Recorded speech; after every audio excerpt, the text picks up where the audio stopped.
Hi everyone. Welcome back to football. Football's back in England across the pond. The Premier League has started up again.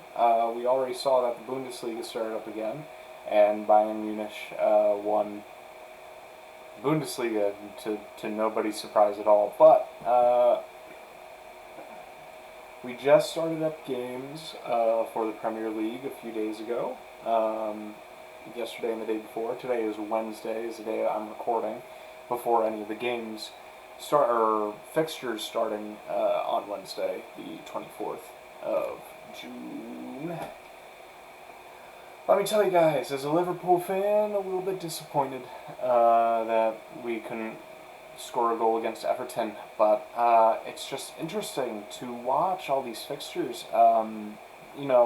Most of the fixtures that have happened lately, they've been draws. Yesterday, Leicester went up against Brighton and drew. You know, Tottenham Hotspur and Manchester United drew. Watford and Leicester drew on Saturday. To me, not a lot of wins going forward for a lot of teams. A few here and there. But if we're talking about the Premier League, obviously what is on everybody's mind is Liverpool, because they've been waiting 30 years to win the Premier League again, and the Prem is just out of reach, and with just another 2 wins, Liverpool can clinch the title. Considering that they're far and away 20 points ahead of Man City, and, not 20, but 28 points ahead of Leicester City, who's in third, which is 31 points ahead of fourth place in Chelsea. The chances that Liverpool are not going to win the Prem are very low. 27-1 with 2 draws. But the problem is that Liverpool played Everton back on Monday, and they couldn't score a single goal. Mo Salah was relegated to the benches the entire game. I don't know if that's because Mo Salah is afraid of contracting coronavirus or COVID-19, which is a concern for everybody, or if he just wasn't performing too well during practice. I don't really know the inside scoop. All I know is that not having your primary striker on the field for the entire game, for full time and extra time, was big detriment to Liverpool as a side, and you could tell that a lot of these guys are out of practice, still in great shape, out of practice. There's no field practice going on ever since the pandemic started. So it's strange to me that the most successful year for Liverpool, and probably any English side in the past 50 or so years, English club I should say, has been so close to victory, but just out of reach.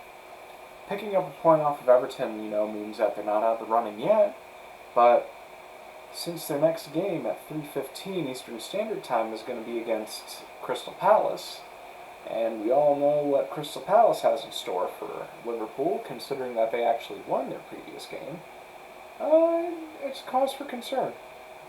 As far as international news is going, just because, might as well talk about it. Premier League hasn't really picked up yet. Still the opening goings of, coming out after the pandemic, and we're still seeing probably Liverpool's going to win. So we're going to move on to internationals. We're seeing that the next set of international matches, confirmed international matches, are going to be taking place in October. As in qualifiers and whatnot. Actually, I don't think that's true. If any of you use OneFootball, sometimes you can check, when the next match is. I don't think OneFootball is perfect, but OneFootball provides a lot of news about what's going on. They never update, when a match is going to be scheduled to, and Point is, if we were to look up AFC World Cup qualifying on OneFootball, probably the first thing to come up would be the next set of games, and it's not loading, which is a pain. There it is. AFC World Cup qualifying. So, as far as we're to understand it, Round 9 is going to take place in August. Round 9 was originally supposed to take place back in March. It's moving over to August. And that's when we're going to start figuring out, who's definitely qualifying for the World Cup from the Asian side, or the next round from the Asian side, and who's going to qualify for the Asian Cup. African Cup, not African Cup of Nations. CAF, African qualifying for the World Cup, is supposed to start in October. It was supposed to start I actually was not sure when it was supposed to start. I think it was supposed to start in March, but I could be confusing that for AFCON qualifying, which was supposed to continue in March as well. Rough year for football, guys. Very rough year. Copa America's been moved to next year, as you all know. Euro 2020's been moved to next year. We might get CONCACAF qualifying in September. And I haven't looked into it yet, but due to COVID-19, I think it became inherently clear that the ability for teams to move, whether they were going to go in and out of the hex, for CONCACAF qualifiers was deemed unfair because of the COVID-19 pandemic. So they might be changing up qualification again. I think soccer, or football, I keep saying Soccer Pharaoh because that's his Twitter. Football Pharaoh was saying something about World Cup qualifying being changed for a second time. I think they've proposed a change, but we don't know what the change is going to be because FIFA has to approve it. So we'll find out where that goes. It's all up in the air. You know me, I'm really not sure where things are going to go with this. The hexagonal is very complicated and, inherently gives the smaller teams a lot more competition to work with, which is great, but gives the bigger teams a much larger advantage. So, I don't know. We'll figure it out. It's going to be interesting, to say the least. Hoping that things start picking up again on the international scene, because if anybody's watched my channel, it's all I ever talk about. I love watching club matches, but everybody knows that my main focus is the international stuff, because it's the stuff that sits here right in the heart. Otherwise, I don't know, man. I've been streaming a little bit on Twitch, mostly doing readings. I might play Football Manager 2020, even though I've never played a Football Manager game before, and stream that. It depends on what anybody's interested in. But if you can, please support that channel. That's twitch.tv/TickieJames, TickieJames. If you could follow that, I'd be most appreciative. Otherwise, yeah, I'm just shelling out content until there's something more interesting to talk about. Because, as everyone has probably noticed, Premier League is full of just people who've been staying in shape but not necessarily playing soccer or football, and, continuing to propagate their skills and show off and stay in shape. So, yeah. Sorry about that. Had a knock at the door. If you can't tell, I'm in a totally new location. Over the year since I've started recording YouTube videos, I've gone from a dorm building to another dorm building, back to my original home, and now I have my own home. I'm living with my partner, and things are going excellently so far. Whether that's going to be permanent or whether that's going to be for the rest of the year, we don't know yet. Things are a little bit expensive, just in case you want to be updated in the life of Video James. But yeah, in general, we're pretty happy. So once things start picking up, maybe my content will mean more to some of you guys. I'll start making wild and crazy predictions again. Uh, you know why I started this YouTube channel, just in case anybody wanted to know. I say this on Football Pharaoh's channel, a couple times during the live stream. Um, the reason why I started doing this channel was because I was able to predict who would win the AFC Cup. I didn't predict, everything out perfectly. I thought Iran was going to go to the final. I thought Qatar was going to go to the final, and I thought Qatar was going to eke out a win. Basically, I thought that I had a pretty good grasp of things just from my research. When it comes to football, Asia is my specialty, mostly because it's the stuff that I'm interested in. I'm a Middle Eastern studies expert. That's my degree, and going to the Middle East made me get interested in football because I've always been a football guy. So I just started chunking away at football history in all these countries, and arriving to the point where people thought I was crazy for saying Qatar would win the 2019 AFC Asian Cup. I mean, at first I thought I was crazy too. I thought, I'm new to this prediction thing.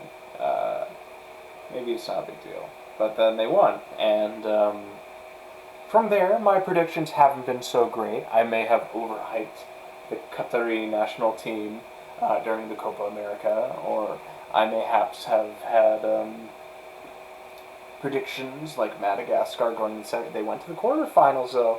You can't deny that they went to the quarterfinals, and I said that would happen. They went to I said they'd go to the semifinals. Thinking Algeria would get knocked out at the group stage. AFCON is hard. AFCON is hard. Football Pharaoh is absolutely right. AFCON is hard to predict. Watching Argentina somehow get to the semifinals of the Copa. Or did they go to the finals? They went to the semifinals. I didn't predict that. I predicted Qatar would go to the fucking semifinals. I'm learning. It took me a while to learn, but hey, I've arrived to this point. I'm watching more international football and realizing, wow, sometimes you gotta realize that a gap is a lot bigger than you realize in terms of skill and output. But yeah, so like I said, shelling out content. Thank you guys for watching. It really means a lot that you guys are still sticking around. I know there's not a lot of people viewing because you're like, well, there's nothing to watch. I guess I'll leave with a prediction before I go. Just because, in my mind, I think when you get out of practice, in terms of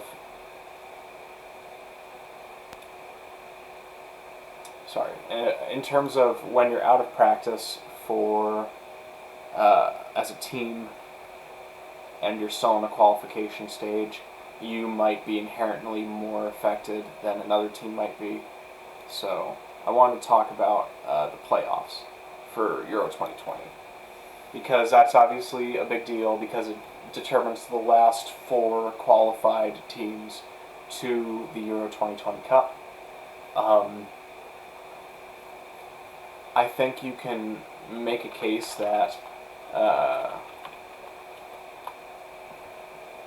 other countries were doing better in the pandemic and therefore they were able to practice more, or they were able to stay healthy longer, or they were able to open up things faster. So as far as I understand it, countries like Iceland, they had like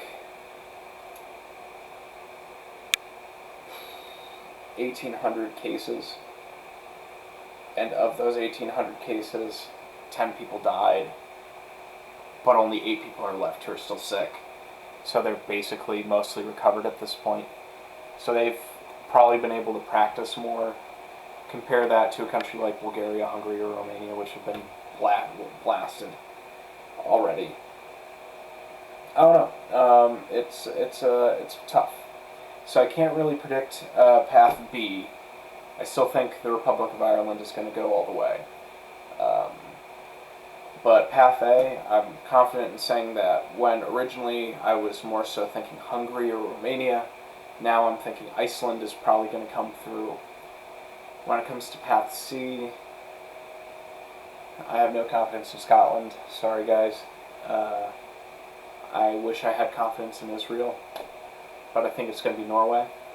But probably the most interesting, even though it's Group D and therefore it's the bottom 4 teams that can still qualify, it was between Belarus and Georgia for the semis, and then North Macedonia and Kosovo. I still think Kosovo is capable of beating North Macedonia, without a doubt, even though North Macedonia is a tougher and tougher team as time goes on. But Belarus, for those who did not know, ran the Belarusian Premier League throughout this whole pandemic. They have not stopped. They've played through the entire thing. So none of their players, especially the ones that play in Belarus, that are also members of the Belarusian national team, and I can check and see, what players those are. So almost all their players play in the Belarusian Premier League. A few play in Kazakhstan, a few play in Russia, one guy plays in Portugal. But aside from that, almost everybody plays in Belarus. So everybody's still fresh. They've practiced, they're toned, they're polished. And so when originally I would have predicted that Georgia would have beaten Belarus, and then Kosovo would have beaten Georgia, because of their practicing and because they've stayed in shape on the field rather than just in their homes for longer, we can very likely see, guys, Belarus going to its first ever Euro Cup. Personally, I would be very disheartened. I've been cheering for Kosovo since day one. I've got a lot of Albanian friends at home that feel the same way. But you gotta take it seriously, you gotta look at it realistically, and even though Kosovo managed to draw the Czech Republic and score 3 goals against England during qualifiers, despite still losing, we have to realistically look at who here is toned and ready and able to play, and right now it might not be Kosovo. Depending on when the playoffs actually start up, in this case we don't really know. It's going to be in October. It could give Kosovo some time to catch up the players, but that's if they're playing, because when it comes to the Kosovo national team, most of them play in Kosovo, if I'm not mistaken. Let's just double check that. Most of them play in Kosovo. Most of them play in countries whose leagues are still suspended right now, if they're not in Kosovo or that one player in North Macedonia. So we'll see. Right now my prediction is changing over to Belarus to going to the Euro Cup. I'm hoping that is not the case. I'm hoping Kosovo goes all the way through. We shall see. But yeah, sorry to make an 8-minute video turn into an 18-minute video. It's kind of my MO. I hope you guys have a good one. Thanks for watching, and I hope to catch you guys on future videos, and maybe on my stream. We shall see. Have a good day.